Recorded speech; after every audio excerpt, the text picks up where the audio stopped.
ಜೊತೆಗೆ ಈಗಾಗಲೇ ಶಾಮನೂರು ಶಿವಶಂಕರಪ್ಪ ಅವರ ಅಂತಿಮ ವಿಧಿವಿಧಾನಗಳು ನೆರವೇರಿದ್ದಾವೆ. ಸಮಾಧಿಯ ವಿಭೂತಿಯ ಗಟ್ಟಿಗಳ ಮೂಲಕವಾಗಿ ಅವರ ಸಮಾಧಿಯನ್ನು ನೆರವೇರಿಸಲಾಗಿದೆ. ಶಾಮನೂರು ಶಿವಶಂಕರಪ್ಪ ತನ್ನ ತುಂಬು ಜೀವನವನ್ನು ನಡೆಸಿ ಶಿವೈಕ್ಯರಾಗಿದ್ದಾರೆ, ಲಿಂಗೈಕ್ಯರಾಗಿದ್ದಾರೆ.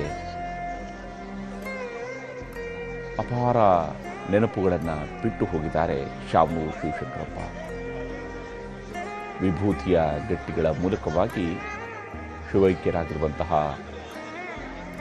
ಶಾಮನೂರು ಶಿವಶಂಕರಪ್ಪ ಅವರ ಪಾರ್ಥಿವ ಶರೀರದ ಸಮಾಧಿಯನ್ನು ಮಾಡಲಾಗಿದೆ, ಕ್ರಿಯಾ ಸಮಾಧಿಯನ್ನು ನಿರ್ವಹಿಸಲಾಗಿದೆ. ಸಿದ್ಧಗಂಗಾ ಮಠದಿಂದ ತಂದಿರುವಂತಹ ವಿಭೂತಿ ಗಟ್ಟಿಗಳನ್ನು ಬಳಸಿ ಅವರ ಸಮಾಧಿಯನ್ನು ಮಾಡಿರುವಂಥದ್ದು. ಆ ಸಮಾಧಿ ಸ್ಥಳದ ನೇರ ದೃಶ್ಯಗಳನ್ನು ನಾವಿಲ್ಲಿ ನೋಡ್ತಾ ಇದ್ದೀವಿ. ಯಾವ ಸ್ವರೂಪದಲ್ಲಿ ಸಮಾಧಿ ಪ್ರಕ್ರಿಯೆಗಳು ನಡೀತಿದ್ದಾವೆ, ಅಲ್ಲಿ ಮೇಲಕ್ಕೆ ದೀಪ ಹಚ್ಚಿ ಅವರಿಗೆ ಗೌರವವನ್ನು ಸಲ್ಲಿಸಲಾಗ್ತಾ ಇದೆ.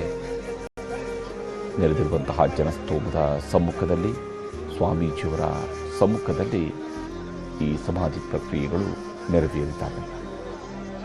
ಪಂಚಪೀಠ ಜಗದ್ಗುರುಗಳು ಕೂಡ ಆಗಮಿಸಿದರು. ಹಾಗೆಯೇ ತರಳಬಾಳು ಶ್ರೀಗಳ ನೇತೃತ್ವದಲ್ಲಿ ಇಲ್ಲಿ ಅಂತಿಮ ವಿಧಿವಿಧಾನಗಳನ್ನು ನೆರವೇರಿಸಲಾಯಿತು. ಸಾದರ ಲಿಂಗಾಯತ ಸಮುದಾಯಕ್ಕೆ ಸೇರಿದಂಥವರು ಶಾಮನೂರು ಶಿವಶಂಕರಪ್ಪ. ಹೀಗಾಗಿ ತರಳಬಾಳು ಮಠದ ನೇತೃತ್ವದಲ್ಲಿ, ಪೀಠಾಧಿಪತಿಗಳ ನೇತೃತ್ವದಲ್ಲಿ ಶಿವೈಕ್ಯರಾಗಿರುವಂತಹ ಶಾಮನೂರು ಶಿವಶಂಕರಪ್ಪ ಅವರ ಅಂತಿಮ ವಿಧಿವಿಧಾನಗಳನ್ನು ನೆರವೇರಿಸಲಾಗಿದೆ. ಶಿಕ್ಷಣ ಸಂಸ್ಥೆಗಳನ್ನು ಕಟ್ಟಿ ಶೈಕ್ಷಣಿಕ ಕ್ರಾಂತಿಯನ್ನು ಮಾಡಿದಂಥವರು ಶಾಮನೂರು ಶಿವಶಂಕರಪ್ಪ. ದುಡಿಯುವ ಕೈಗಳಿಗೆ ಉದ್ಯೋಗವನ್ನು ಕೊಟ್ಟ ಕಾರಣಕ್ಕಾಗಿಯೇ ಅವರನ್ನು ಅಲ್ಲಿಯ ಜನ ಧಣಿ ಅಂತೇಳಿ ಕರೀತಾ ಇದ್ರು. ಬಹಳ ಪ್ರೀತಿಯಿಂದ ಗೌರವದಿಂದ ಕರೆಯುವಂತಹ ಮಾತದು ಧಣಿ ಅನ್ನುವಂಥದ್ದು. ತಮಗೆ ಕೆಲಸ ಕೊಟ್ಟಂತಹ ಉದ್ಯೋಗದಾತನಿಗೆ ಜನ ಪ್ರೀತಿಯಿಂದ ಕರೆದಾಗ, ಆ ಧಣಿ ಅಂತೇಳಿ ಕರೆದಾಗ ಅದಕ್ಕಿರುವಂತಹ ಬೆಲೆ ಬಹಳ ದೊಡ್ಡದು. ಆ ರೀತಿಯಾದಂತಹ ಬೆಲೆಯನ್ನು ಉಳಿಸ್ಕೊಂಡು ಬದುಕಿದಂಥವರು ಶಾಮನೂರು ಶಿವಶಂಕರಪ್ಪ ಅವರು. ಅನೇಕರು ಧಣಿ ಅಂತೇಳಿ ಕರೆಸ್ಕೋತಾರೆ, ಆದರೆ ಆ ರೀತಿಯಾಗಿ ನಡ್ಕೊಂಡಿರೋದಿಲ್ಲ. ಆದರೆ ಶಾಮನೂರು ಶಿವಶಂಕರಪ್ಪ ಅವರು ತನ್ನ ಜನರ ವಿಚಾರದಲ್ಲಿ ಈ ಒಂದು ಕಾರಣದಿಂದಾಗಿಯೇ ಅವ್ರನ್ನ ಸತತವಾಗಿ ಜನ ಗೆಲ್ಲಿಸ್ಕೊಂಡು ಬಂದಿದ್ದರು. ಇಲ್ಲೇ ಹೋಗಿರ್ತಿದ್ರೆ ಇಷ್ಟು ಸುದೀರ್ಘವಾದಂತಹ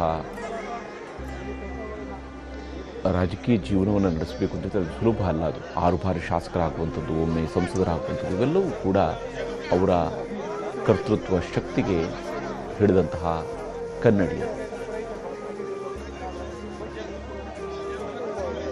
ದಾವಣಗೆರೆ ದಕ್ಷಿಣ ಮತಕ್ಷೇತ್ರದ ಹಾಲಿ ಶಾಸಕರು ಕೂಡ ಆಗಿರುವಂತಹ ಶಾಮನೂರು ಶಿವಶಂಕರಪ್ಪ ಅವರು ಈಗ ತಮ್ಮ ಕಲ್ಲೇಶ್ವರ ರೈಸ್ ಮಿಲ್ನ ಆವರಣದಲ್ಲಿ ತನ್ನ ಪತ್ನಿಯ ಸಮಾಧಿಯ ಪಕ್ಕದಲ್ಲಿ ಈಗ ಶಿವೈಕ್ಯರಾಗಿದ್ದಾರೆ, ಶಿವರಲ್ಲಿ ಐಕ್ಯರಾಗಿದ್ದಾರೆ. ಪಾರ್ಥಿವ ಶರೀರ ಅಲ್ಲಿ ಈಗ ವಿಭೂತಿಗಳ ಮಧ್ಯದಲ್ಲಿ ಸಮಾಧಿಯಾಗಿದೆ.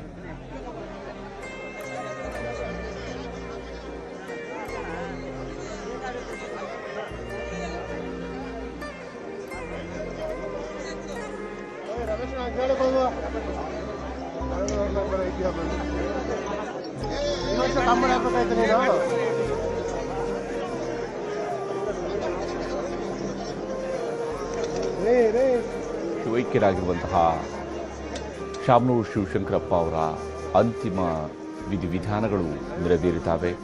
ಬೆಳಗ್ಗೆಯಲ್ಲೂ ಕೂಡ ಜನ ಲಕ್ಷಾಂತರ ಸಂಖ್ಯೆಯಲ್ಲಿ ಅವರ ಪಾರ್ಥಿವ ಶರೀರದ ಅಂತಿಮ ದರ್ಶನವನ್ನು ಪಡ್ಕೊಂಡಿದ್ದಾರೆ. ನಾಡಿನ ಉದ್ದಗಲಕ್ಕೂ ಕೂಡ ಇರುವಂತಹ ಜನ ನೇರ ಪ್ರಸಾರದ ಮೂಲಕವಾಗಿ ಕೂಡ ಈಗಲೂ ನೋಡ್ತಾ ಇದ್ದಾರೆ. ಜಗತ್ತಿನ ಬೇರೆ ಬೇರೆ ಭಾಗಗಳಿಂದ ಜನ ನೋಡ್ತಾ ಇದ್ದಾರೆ, ಅವರ ಅಂತಿಮ ದರ್ಶನವನ್ನು ಪಡ್ಕೊಂಡಿದ್ದಾರೆ. ಹಾಗೂ ನೇರವಾಗಿ ಅಲ್ಲಿ ಬರೋದಕ್ಕೆ ಸಾಧ್ಯ ಆದಂತಹ ಜನ ಅಲ್ಲೂ ಕೂಡ ಸಾವಿರಾರು ಸಂಖ್ಯೆಯಲ್ಲಿ ಜನ ಬಂದಿದ್ದಾರೆ, ಅಂತಿಮ ಗೌರವವನ್ನು ಸಲ್ಲಿಸಿದ್ದಾರೆ. ಕರ್ನಾಟಕ ವಿಧಾನಸಭೆಯಲ್ಲೂ ಕೂಡ ಇವತ್ತು ವಿಧಾನಮಂಡಲದಲ್ಲೂ ಕೂಡ ಶಿವೈಕ್ಯರಾಗಿರುವಂತಹ ಶಾಮನೂರು ಶಿವಶಂಕರಪ್ಪ ಅವರಿಗೆ ಇವತ್ತು ಶ್ರದ್ಧಾಂಜಲಿಯನ್ನು ಸೂಚಿಸಲಾಯಿತು. 2023ರಲ್ಲಿ ಚುನಾವಣೆಗೆ ಸ್ಪರ್ಧಿಸಿದಾಗಲೇ ಅತ್ಯಂತ ಹಿರಿಯ ಅಭ್ಯರ್ಥಿಯಾಗಿದ್ದರು. ಭಾರತದಲ್ಲಿ ಅತ್ಯಂತ ಹಿರಿಯ ಅಭ್ಯರ್ಥಿಯಾಗಿ ಚುನಾವಣೆ ಸ್ಪರ್ಧಿಸಿ ಗೆಲುವನ್ನು ದಾಖಲಿಸಿಕೊಂಡರು. 1997ರಲ್ಲಿ ದಾವಣಗೆರೆಯಿಂದ ಅವರು ಸಂಸದರಾಗಿಯೂ ಕೂಡ ಒಂದು ಟರ್ಮ್ಗೆ ಆಯ್ಕೆಯಾಗಿದ್ದರು. ಅಖಿಲ ಭಾರತ ವೀರಶೈವ ಲಿಂಗಾಯತ ಮಹಾಸಭಾದ ರಾಷ್ಟ್ರೀಯ ಅಧ್ಯಕ್ಷರಾಗಿ ರಾಜ್ಯ ರಾಜಕಾರಣದಲ್ಲಿ ಅಜಾತ ಶತ್ರುವಾಗಿ ಜಾತ್ಯತೀತ ಮನೋಭಾವದ ವ್ಯಕ್ತಿತ್ವವನ್ನು ರೂಢಿಸಿಕೊಂಡಂಥವರು ಶಾಮನೂರು ಶಿವಶಂಕರಪ್ಪ. ಹೀಗಾಗಿ ಹಿಂದೂ, ಮುಸಲ್ಮಾನರು ಹೀಗೆ ಪ್ರತಿಯೊಬ್ಬರೂ ಕೂಡ ಶಾಮನೂರನ್ನು ತಮ್ಮ ನಾಯಕ, ನಮ್ಮ ನಾಯಕ ಅಂತ ಪ್ರೀತಿಯಿಂದ ಗೌರವಿಸ್ತಾ ಇದ್ರು.